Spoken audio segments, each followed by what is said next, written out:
ಜನ ಹೋಯ್ತಾರೆ ಮಾಡೋದ್ರೆ ಸುಮ್ಮನೆ ಮಾಡಿರ್ತಾರೆ ಜನ ಆಗ್ಬಿಡ್ತಾರೆ ಬೇಗ ಬೇಗ ಹೇಳ್ಬೇಕು ಹೇಳ್ಬಿಟ್ಟು ಹೋಯ್ತಾರೆ ಈಗ ಆಯ್ತಾರವ ಸುಮ್ಮನೆ ಇರ್ಬೇಕು ಏನ್ ಮಾಡ್ಬೇಕಮ್ಮ 21 ದಿನಕ್ಕೆ ಪೂಜೆ ಕರೆಕ್ಟ್ ಮಾಡ್ಬೇಕು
ಯಾರೋ ಇಟ್ಟಿರೋರು ಮತ್ತಲ್ಲಿ ಎತ್ಕೊಂಡವ್ರಿ ಕೊಡೋರ ಹತ್ರ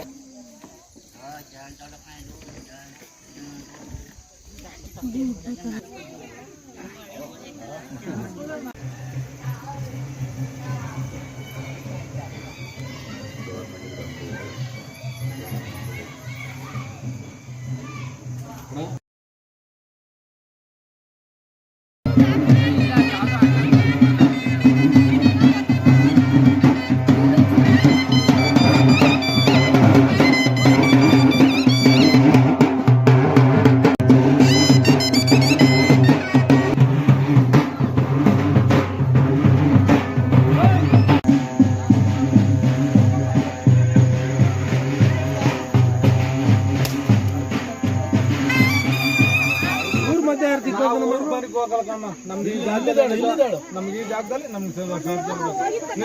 ನಿಂದ ಆಗ್ಬೇಕು ನಮ್ಗೆ ಇಲ್ಲೇನು ಬೇಕೋ ಮಾಡಿಸ್ಕೊಂಡು ಮಾಡ್ಕೊತೀವಿ ಈಗ ಏನು ಮಾಡ್ಬೇಕು 23 ದಿನದಲ್ಲಿ ನಾನು ಅಲ್ಲೆಲ್ಲಿ ಮಾಡಲ್ಲ, ನಿಮ್ಮ ಜಾಗದಲ್ಲಿ ಏನು ಬೇಕೋ ನಾವು ಮಾಡ್ಕೊತೀವಿ. ಹೇಳವಾ ಅದೇನು ಪಟಪಟ ಹೇಳ್ಬಿಟ್ಟು ಒಳಗೆ ಹೋಮ ಮುಗಿಸ್ಬೇಕು.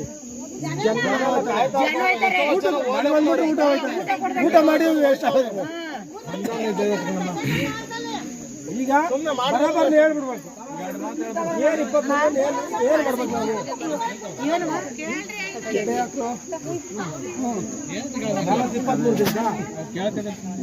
21 ದಿನಕ್ಕೆ 23 ದಿನದ ಒಳಗೆ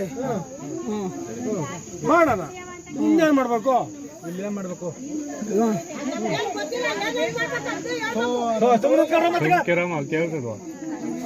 ಇನ್ನೇನು ಮಾಡ್ಬೇಕಮ್ಮ? ಇನ್ನೇನವ ಜನ ಹೋಯ್ತಾರೆ ಮಾಡೋದ್ರೆ ಸುಮ್ಮನೆ ಮಾಡಿ ಜನ ಹೋಗ್ಬಿಡ್ತಾರೆ. ಬೇಗ ಬೇಗ ಹೇಳ್ಬೇಕು, ಹೇಳ್ಬಿಟ್ಟು ಹೋಯ್ತಾರ. ಫಲ ತಂದು ಹಾಕೊಂಡ್ ಹಾಕ್ತಾನೋ ಬೆಳಗ್ಗೆ ನಾನು ಏನಂತ ಹೇಳಿದ್ದು? ನಾನು ಹೋಗಿ ಟೈಮ್ ಇಲ್ವಲ್ಲ ಅಲ್ಲಿ ಕರ್ಕೊಂಡು ತಗೊಂಬತ್ತೀನಿ ಹೇಳು. ನಾನು ಏನಂತ ಹೇಳಿದ್ದು? ತರಿಸ್ಬೇಕು ಅಂತ ಹೇಳಿದೆ ನಾನು. ಮಂಡ್ಯ ಹೊತ್ತಿಗೆ ತಂದು ಮಡಗಿರ್ಬೇಕು ಅಂತ ಹೇಳಿದ್ ನಾನು. ಯಾಕೆ ತಂದಿಲ್ಲ? ಹೋಗ್ ಟೈಮ್ ಸಿಗಲಿಲ್ಲ ಕಣ ಟೈಮ್ ಇಲ್ಲ, ಹೋಗ್ಬೇಕು. ತರೋನ್ ಬಿಡು ಅಲ್ಲಿ. ಯಾವತ್ತಿ ಮುಗ್ದ ಮೇಲೆ ಮುದ್ದಲೆ ಏನಿಲ್ಲ, ಬೆಳಗ್ಗೆ ತಂದಾಕ್ತೀನಿ ಬಿಡಮ್ಮ. ಇವತ್ತು ತರ್ಬೇಕಾಯ್ತು ನೀನು. ಟೈಮ್ ಇಲ್ಲ ಅಂದ್ರೆ ಅವಳಿಲ್ಲ ನಾನಿಲ್ಲ, ನೀನ್ ಬಂದು ಅವಳು ಕುಂತ್ಕೊಂಡು ಅದಕ್ಕೆ ನಾನು ಹೇಳಿದ್ದು. ಹೇಳಿದ್ಯಾ ಇಲ್ಲ ಅಂತ ಹೇಳದ ಇಲ್ಲೇ ಹೇಳಮ್ಮ. ಪೂಜೆ ಮುಗಿಸೋಳು 21 ದಿವಸ ಎಲ್ಲ ಬರ್ರ ಸಿಡಿ ಬರ್ರ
ಏನ್ ಹೇಳಿದ್ದೀನೋ ಪಾಲಿಸ್ಕೊಂಡು ಹೋಗಿ. ನಾನು ಬಂದಿದ್ನ ಅಪ್ಪನ ಜೊತೆ ಮಾತಾಡ್ಕೊಂಡು ನಾನು ನೋಡ್ಕೊತೀನಿ. ಹೇಳಿದೀನಿ, ಸುಮ್ನಿರೇ ಹೇಳಿದೀನಿ.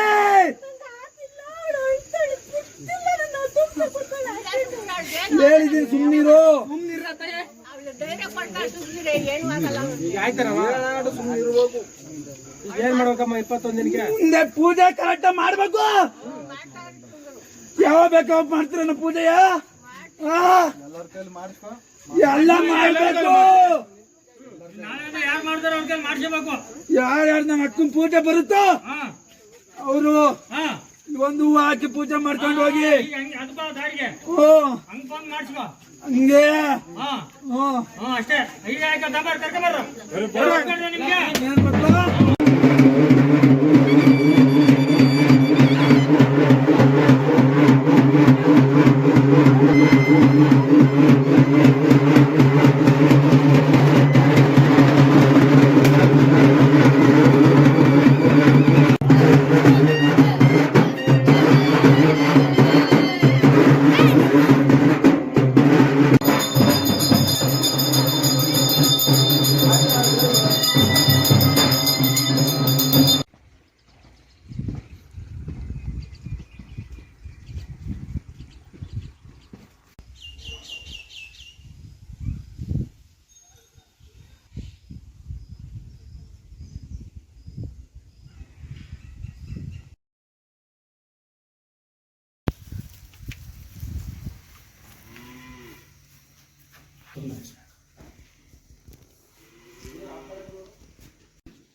ಸ್ವಾಮಿ ನಮಸ್ಕಾರ. ನಮಸ್ಕಾರ. ತಮ್ಮ ಹೆಸರು? ತಮ್ಮ ಹೆಸರು ರಾಮಯ್ಯ ಅಂತ. ಈ ಊರಿನ ಮಾಯಂಕೆರೆ ಗ್ರಾಮದವ್ರನ್ನ? ಮಾಂಕೆರೆ ಗ್ರಾಮದವರು. ಏನು ಲಕ್ಷ್ಮೀ ದೇವರು ಅಂತ ನೆನ್ನೆ ಉತ್ಸವ ಎಲ್ಲ ನೋಡಿದೆ. ಅದ್ರ ಬಗ್ಗೆ ಸ್ವಲ್ಪ ತಿಳ್ಕೊಳ್ಳೋಣ ಅಂತ ಬಂದ್ವಿ. ಇದು ಪೂರ್ವಾಜಿತ ಹಾಂ ನಮ್ಮ ಕುಲದೇವತೆ. ಹಾಂ ಲಕ್ಷ್ಮೀ ದೇವಿ ಅಂದರೆ ನಮ್ಮ ಕುಲದೇವತೆ. ನಮ್ಮ ಕುಲದೇವತೆಯನ್ನು ನಾವು ಹಿಂದೆ ಹಳೆ ಊರಲ್ಲಿ ಸ್ಥಾಪನೆ ಆಗಿತ್ತು. ಮಾವಿನಕೆರೆ ಪೂರ್ವಾಜಿತ ಹಳೆ ಊರಲ್ಲಿ ಸ್ಥಾಪನೆ ಆಗಿತ್ತು, ನಮ್ಮ ಹಿರಿಕರು ಮಾಡಿದ್ರು. ಅದು ಕಾಲಾಂಚಿತ ಮಳೆ ಇದರಲ್ಲಿ ದೇವಸ್ಥಾನ ಬಿದ್ದೋಯ್ತು. ದೇವಸ್ಥಾನ ಬಿದ್ದೋದ್ಮೇಲೆ ಅದನ್ನು ಯಾರೂ ಗಮನಿಸಲಿಲ್ಲ. ಇತ್ತೀಚೆಗೆ ಹೆಂಗೆ ಸಮಸ್ಯೆಗಳು ಯಾವ ಕಷ್ಟ ಬಂದಾಗ ಎಲ್ಲೋ ಒಂದು ಕಡೆ ಕೇಳಿದಾಗ ಪ್ರಶ್ನೆಯಲ್ಲಿ ಹುಟ್ಟಿತು. ಆ ಹುಟ್ಟಿದಾಗ ಅಲ್ಲಿ ಜಾಗ ಕಡಿಮೆ ಇತ್ತು, ಅಲ್ಲಿ ಮಾಡೋಕ್ಕಾಗಲಿಲ್ಲ ಅಂತ ಹೇಳಿ ಆ ತಾಯಿಯನ್ನು ಎಲ್ಲೋ ಒಂದು ಕಡೆ ಹೋಗಿ ಕೇಳಿದ್ರು. ದೇವತಿನೇ ಕೇಳಿದಾಗ ಈ ಥರ ಅಂತ ಉದ್ಭವ ಹುಟ್ಟಿತು. ಆಗ ಬಂದು ಇಲ್ಲಿ ಈ ಜಾಗದಲ್ಲಿ ಖಾಲಿ ಇತ್ತು ಜಾಗ ನಮ್ಮದೇ. ಆ ಜಾಗದಲ್ಲಿ ನಮ್ಮ ಅಣ್ತಂದಿರದೆಲ್ಲ ಜಾಗ, ಈ ಜಾಗದಲ್ಲಿ ನಾವು ಸ್ಥಾಪನೆ ಮಾಡಿಕೊಂಡು ಇಲ್ಲಿ 15-20 ವರ್ಷ ಆಯಿತು. ಪೂಜೆ ಮಾಡ್ಕೊಂಡು ಪುನಸ್ಕಾರ ಮಾಡ್ಕೊಂಡು ವರ್ಷಕ್ಕೊಂದ್ಸರಿ ಈ ಥರ ಕಳಸ ಎಲ್ಲ ಸ್ಥಾಪನೆ ಮಾಡ್ಕೊಂಡು ನಡೆಸ್ಕೊಂಡು ಹೋಗ್ತಾ ಇದ್ವಿ.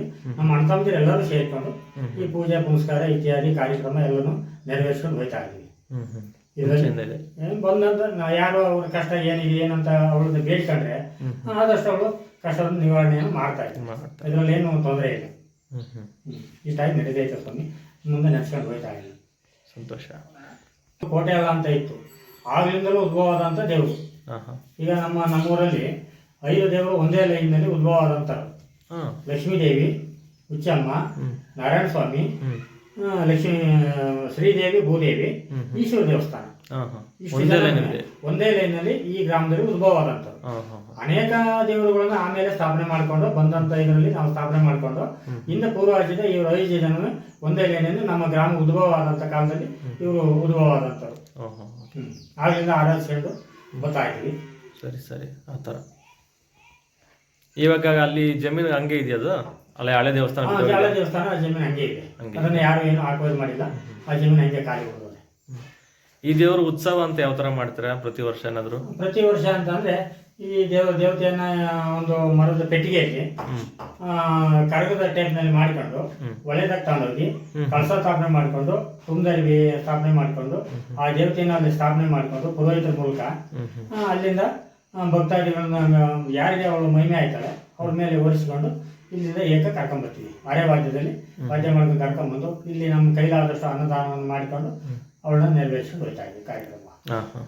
ಅಲ್ಲಿ ಮಾವಿನಕೆರಮ್ಮ ಅಂತ ಏನ್ ಹೇಳ್ತಾರೆ ಲಕ್ಷ್ಮೀ ದೇವ್ರಂತೆ, ಅಲ್ಲಿ ವೈಷ್ಣವರು ಪೂಜೆ ಮಾಡ್ತಾರೆ. ನೀವು ಈ ಲಕ್ಷ್ಮೀ ದೇವ್ರನ್ನ ಮಡಿವಾಳರು ಪೂಜೆ ಮಾಡ್ತಾರೆ. ಏನ್ ಅವಾಗ ಆತರ ಎರಡೆರಡು ಡಿಫ್ರೆನ್ಸ್ ಏನು ಅಂತ? ಆಯಾ ದೇವರು ಅಂತ ಅಂದ್ರೆ ಹಿಂದೆ ಪೂರ್ವಾಜಿತದಲ್ಲಿ ನಾವು ನಮ್ಮ ಕುಲದೇವತೆ ಲಕ್ಷ್ಮೀ ದೇವಿ ಹಿಂದೆ ನಮ್ಮ ಕುಲದೇವತೆ ಮಡಿವಾಳ ಸಂಘದ ಕುಲದೇವತೆಯವರು. ಅದರಿಂದ ನಮ್ಮ ಹಿರಿಯರು ನಮ್ಮ ತಾತಾದಿ ತಾತಿನ ಕಾಲದಿಂದಲೂ ಇದನ್ನ ನೆರವೇರಿಸ್ಕೊಂಡ್ಬಂದ್ರೆ ನಾವು ಅದನ್ನ ಅದೇ ರೀತಿ ನೆರವೇರಿಸ್ಕೊಂಡು ಹೋಗ್ತೀವಿ. ಆ ದೇವತೆಯನ್ನ ವೈಷ್ಣವರಿಗೆ ಅವಳು ಸ್ವಚ್ಛ ಭಜನದ ಆಗಿರೋದ್ರಿಂದ ಅವಳು ಮಾಂಸ ಮಡ್ಡಿ ಏನು ತಿಂದಳಾಗಿರೋದ್ರಿಂದ ಅವಳಿಗೆ ವೈಷ್ಣವರಲ್ಲಿ ಶ್ರೀ ವೈಷ್ಣವರು ಅಂತ ಹೇಳ್ಬಿಟ್ಟು ಅವ್ರನ್ನ ಆರಾಧಿಸ್ಕೊಂಡು ಅವ್ರು ಹೋಗ್ತಾ ಇದ್ದಾರೆ. ನಮ್ಮ ಗ್ರಾಮದವರು ಅವ್ರಿಗೆ ನೀವು ಮಾಡ್ಕೊಂಡು ಹೋಗಿ ಅಂತ ನೆರವೇರಿಸೋಕೆ ಕೊಟ್ಟವ್ರೆ. ಅವರು ಪೂಜೆ ಪುನಸ್ಕಾರ ನೆರವೇರಿಸ್ಕೊಂಡು ಹೋಗ್ತಾರೆ. ಕಾರ್ಯಕ್ರಮಗಳನ್ನೆಲ್ಲ ಇಡೀ ಗ್ರಾಮದವರು ಧರ್ಮದರ್ಶಿಗಳು ಊರಿನ ಮುಖಂಡರು ಸೇರಿಕೊಂಡು ನಾವೆಲ್ಲರೂ ಸೇರಿಕೊಂಡು ಮಾಡ್ತೀವಿ. ಅದನ್ನ ಆ ರೀತಿಯಾಗಿ ನಡ್ಕೊಂಡು ಹೋಗ್ತೇವೆ. ಇದನ್ನ ನೀವು ನಿಮ್ಮ ಸಮುದಾಯದವರು ಸಪರೇಟ್ ಆಗಿ ಮಾಡ್ಕೊಂಡಿದ್ದೀರಾ? ಸಪರೇಟ್ ಆಗಿ ಈ ಕಡೆ ಮಾಡ್ಕೊಂಡಿದ್ದೀವಿ. ಉತ್ಸವ ಮೂರ್ತಿ ಆತರ ಏನಿಲ್ಲ? ಉತ್ಸವ ಮೂರ್ತಿ ಏನಿಲ್ಲ. ಇದಕ್ಕೆ ಮೆರೆಗ್ರ ಮಾಡ್ಕೋಬಹುದು. ನಾವು ಅದನ್ನೇ ಮಾಡ್ಕೊಂಡಿಲ್ಲ. ಹಿಂದೆ ಪೂರ್ವಾಜಿತದಿಂದಲೂ ಮಾಡಿಲ್ಲ, ಈಗಲೂ ನಾವು ಅದನ್ನು ಮಾಡಿಲ್ಲ. ಅವಾಗ ಅನುಕೂಲ ಇಲ್ಲ ಮಾಡಕ್ಕಾಗ್ಲಿಲ್ಲ, ಮಾಡ್ಬೋದಲ್ಲ ಅಂತ ನಾವು ಭಕ್ತಾದಿಗಳನ್ನ ಸ್ವಲ್ಪ ಮನಸ್ಸು ಮಾಡಿದ್ರೆ ಮಾಡಿದ್ರೆ ಮೆರೆಗ್ರನ್ನು ಮಾಡ್ಕೋಬಹುದು. ಇವೆಲ್ಲ ಮಾಡ್ಕೊಂಡು ನೆರವೇರಿಸ್ಕೊಂಡು ಭಕ್ತಾದಿಗಳು ಹೆಚ್ಚಾದಂತ ಇದೆ ಅಂತ ನಾವು ಕಾರ್ಯಕ್ರಮವನ್ನು ಬೇರೆ ರೂಪದಲ್ಲಿ ನೆರವೇರಿಸ್ಕೊಂಡು ಹೋಗಬಹುದು. ಸರಿ ಸ್ವಾಮಿ, ದೇವರಲ್ಲಿ ಅಪ್ಪಣೆ ಹೂವು ಏನಾರು ಸಿಗ್ತದ ಅಂತ? ಆಗುತ್ತೆ ಸ್ವಾಮಿ, ಆಗುತ್ತೆ. ಮಂಗಳವಾರ ಶುಕ್ರವಾರ ವಿಶೇಷವಾಗಿ ಪೂಜೆ ಇರುತ್ತೆ, ಪೂಜೆ ಇರುತ್ತೆ. ಅವಾಗ ಬಂದು 9-10 ಗಂಟೆ ಒಳಗೆ ಹೂವನ್ನು ಪ್ರಸಾದವನ್ನು ಕೇಳಿದ್ರೆ ಪ್ರಸಾದ ಆಗುತ್ತೆ, ಕಷ್ಟವನ್ನು ನೆರವೇರಿಸುತ್ತೆ. ಸಂತೋಷ. ಒಂದು ಅಭಿವೃದ್ಧಿ ಕಾರ್ಯಕ್ಕೆ ಒಂದು ಕೈ ಹಾಕಿದ್ದೀವಿ. ಮುಂದೆ ಎಲ್ಲ ಇದೇ ರೀತಿಯಾಗಿ ಒಂದು ಸಪೋರ್ಟ್ ಕೊಡ್ಕೊಂಡು ಹೋದಾಗ ಈ ಅಭಿವೃದ್ಧಿ ಕಾರ್ಯವನ್ನು ಇನ್ನೂ ಮುಂದೆ ಹೆಚ್ಚದಾಗಿ ಮಾಡ್ತೀವಿ. ಸಂತೋಷ. ಅಣ್ಣ, ನೆನ್ನೆ ಅದು ಪೆಟ್ಟಿಗೆ ಎಲ್ಲ ಮರದ ಪೆಟ್ಟಿಗೆಯನ್ನು ನೋಡಿದ್ವಿ, ಏನದು ಅಂತ? ಅದೇ ಸ್ವಾಮಿ, ಹಿಂದೆ ಆ ದೇವಿ ಮರದ ಪೆಟ್ಟಿಗೆಯಲ್ಲಿ ಕರ್ಬಾನ್ ಸಾಲದಲ್ಲಿ ಬಂದು ಕುಂತ್ಕೊಂಡಿದ್ವಿ. ಅವಾಗ ನಾನು ಬೇರೆ ಯಾವುದೂ ಇಲ್ಲ, ನಾನು ಇದನ್ನು ನೀವು ಸ್ಥಾಪನೆ ಮಾಡ್ಕೊಂಡು ಪೂಜೆ ಮಾಡ್ಕೊಂಡು ಹೋಗಿ ಆರಾಧಿಸ್ಕೊಂಡು ಹೋಗಿ ನಿಮ್ಮ ಕಷ್ಟವನ್ನು ನಾನು ಪರಿಹರಿಸ್ತೇನೆ ಅಂತ ಹೇಳ್ಬಿಟ್ಟು ಆಗ ಕರ್ಬಾನ್ ಸಾಲದಲ್ಲಾಗಿ ಕುಂತ್ಕೊಂಡು ಆಗ ನಾವು ಅದೇ ರೀತಿಯಾಗಿ ಕರ್ಬಾನ್ ಸಾಲನ್ನು ಅಂತಂದ್ರೆ ಮಣ್ಣಿನ ಇದರಲ್ಲಿ ಮಾಡಿಸಿ ಅದನ್ನ ಸ್ಥಾಪನೆ ಮಾಡ್ಕೊಂಡು ಬರ್ತಾ ಇದೀವಿ. ಈಗ ದೇವಿ ಅದರಲ್ಲಿ ಆಹ್ವಾನ ಆಗಿರೋದು, ಅದರಲ್ಲೇ ಇರೋದು ಅಂತ? ಅದರಲ್ಲಿ ಆಹ್ವಾನ ಇದೆ. ಈ ಪೆಟ್ಟಿಗೆಯಲ್ಲಿ ಆಹ್ವಾನ ಆಗಿದ್ದಾಳೆ. ಓಹೋ, ಲಕ್ಷ್ಮೀ ದೇವರು ಸಹಜವಾಗಿ ಈ ತರ ಪೆಟ್ಟಿಗೆಲಿ ಇರ್ತದೆ. ನಾನು ಸುಮಾರು ಕಡೆ ನೋಡಿದ್ದೀನಿ. ಲಕ್ಷ್ಮೀ ದೇವಿ ಅಂದ್ರೆ ಸಾಮಾನ್ಯಕ್ಕೆ ಎಲ್ಲ ಈ ಕರಬಾನ್ ಸಾಲದ ಪೆಟ್ಟಿಗೆಲೆ ಅವಳು ಸ್ಥಾಪನೆ ಆಗಿರೋದು.